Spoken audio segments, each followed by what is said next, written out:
beaucoup. Jacques Krabal pour le groupe 2RDP. Jacques. De M. Laurent Pirmont et de son équipe de la CDC.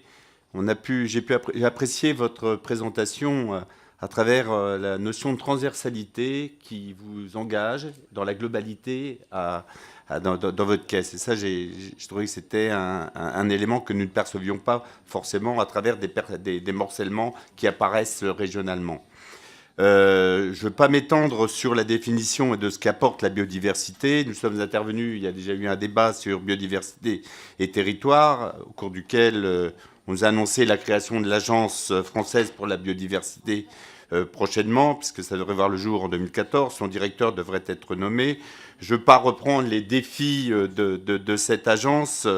Par rapport à l'aspect financier, je pense que vous connaissez ce que compte mettre en place pour financer cette action. 210 millions d'euros son budget annuel.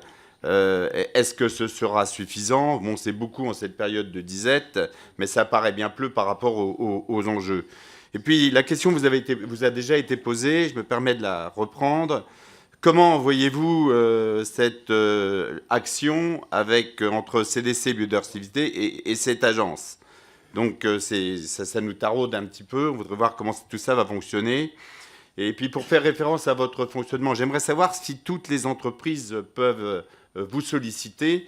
Et vous avez dit, vous avez donné votre adresse en disant que vous souhaiteriez que le téléphone puisse sonner au 56 rue de Lille. J'aimerais savoir, puisque tout le monde a repris l'exemple assez emblématique des mesures compensatoires de l'autoroute A56, plus de 1400 hectares, un succès. Quelles sont les raisons qui pourraient expliquer que les grandes entreprises du PTP découvrent moins votre adresse aujourd'hui? Donc j'aimerais comprendre, est-ce que c'est l'internalisation des savoir-faire de ces grandes entreprises ou y a-t-il d'autres raisons qui font qu'on vous sollicite moins? Compte tenu de toutes les conséquences que nous vivons tous les jours sur nos territoires, comment pourrions-nous mobiliser, donner les moyens nécessaires pour véritablement agir et protéger notre biodiversité?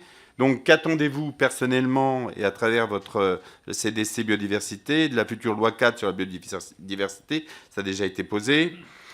Initialement destinée à permettre aux entreprises et maîtres d'ouvrage de compenser le dommage qu'elles n'ont réussi ni à éviter ni à réduire, ces systèmes de compensation visent dans une certaine mesure la protection de l'environnement et surtout les ressources naturelles. Mais lorsque la réparation de la nature n'est pas possible, la réparation prend la forme d'une compensation financière versée à l'État ou à un organisme désigné par lui. Avez-vous déterminé comment on va évaluer les préjudices, quels critères à mettre en œuvre pour estimer financièrement? Il y a quelques jours, on a auditionné M. Yves Jégouzot dans cette commission concernant son rapport sur le préjudice écologique. La 9e proposition concerne la création d'un fonds de réparation environnementale. Ce dernier pourrait être alimenté par le produit des amendes civiles ou autres condamnations. La CDC Biodiversité aura-t-elle la charge de gérer ce fonds? Une question. Au-delà de la compensation, il y a l'incitation pour l'évitement, comme ça a été dit. Est-ce que le modèle suédois vous parle sur la taxation des émissions d'oxyde d'azote et la compensation afférente?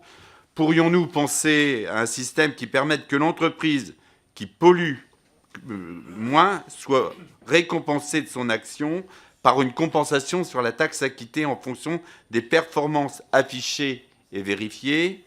L'entreprise sera alors davantage en mesure de répondre de sa fiscalité écologique. Elle verrait un lien direct avec chaque effort environnemental réalisé. Enfin, ce mécanisme constituerait, de par son caractère prévisible, une autre incitation à l'investissement. Donc, qu'en pensez-vous? Merci.